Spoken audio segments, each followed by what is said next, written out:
Saudara yang kasih, ada beberapa jenis masalah. Makanya kalau saudara ngalami masalah, itu dicek. Karena penyebab masalah itu banyak.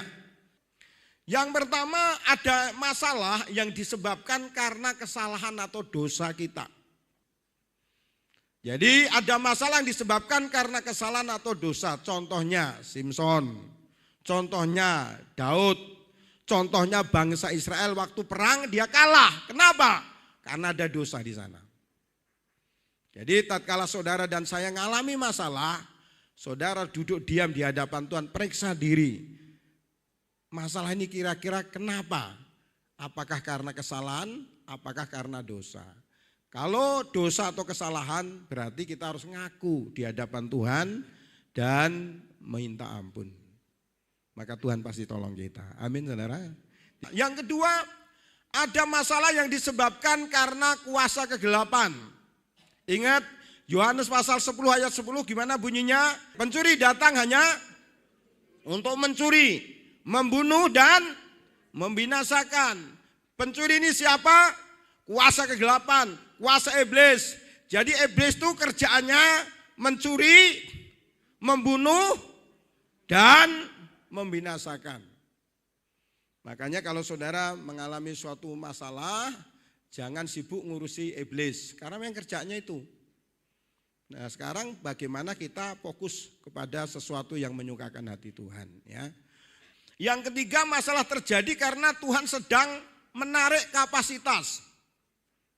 Ada rencana Tuhan yang lebih besar kepada kita. Makanya Tuhan mengizinkan masalah yang tujuannya apa? Supaya kapasitas kita ditarik dengan melalui masalah itu. Yusuf tidak berdosa. Yusuf tidak benci sama saudara-saudaranya. Dia banyak mengalami masalah. Disebabkan karena apa? Karena rencana Tuhan pada Yusuf itu besar. Tuhan punya rencana, Yusuf itu bisa jadi Perdana Menteri di Mesir nantinya. Sedangkan Yusuf ini anak kolokan, anak yang dimanjakan oleh orang tuanya. Orang yang dimanjakan gak bisa jadi pemimpin. Makanya Tuhan mengizinkan masalah. Tujuannya Yusuf supaya bertumbuh di dalam kedewasaan. Suatu saat karena Tuhan punya rencana, dia akan menjadi orang besar. Makanya kalau saudara dan saya mengalami masalah, hati-hati dengan respon kita. Jangan-jangan teman kita sedang dipakai Tuhan untuk memperbesar kapasitas kita.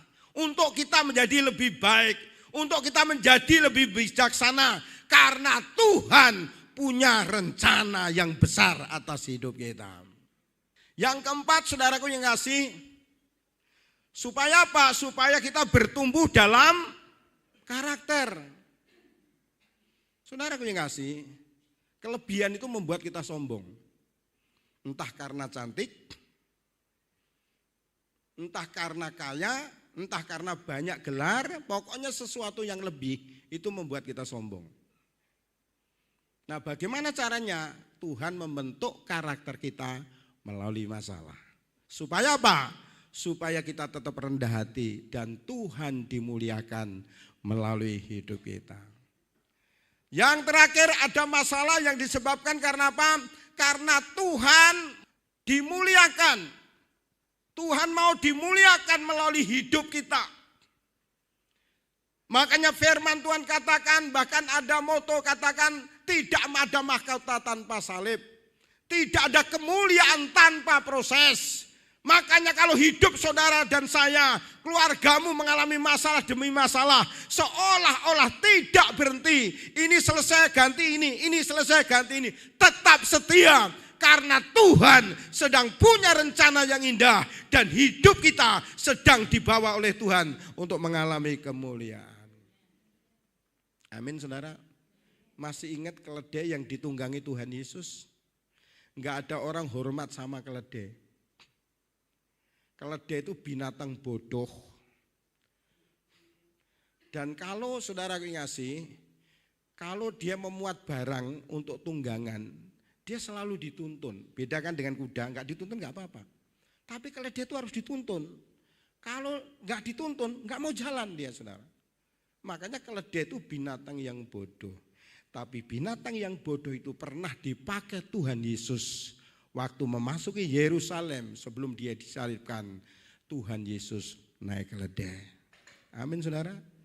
Dan semua orang saudaraku yang ngasih berteriak, Hosana mubaraklah Raja.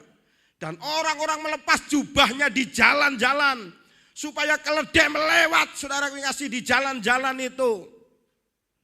Jadi kalau orang-orang menyambut dua pribadi, yang pertama Tuhan Yesus dan keledai, mereka sebetulnya fokusnya bukan di keledai, fokusnya Tuhan Yesus.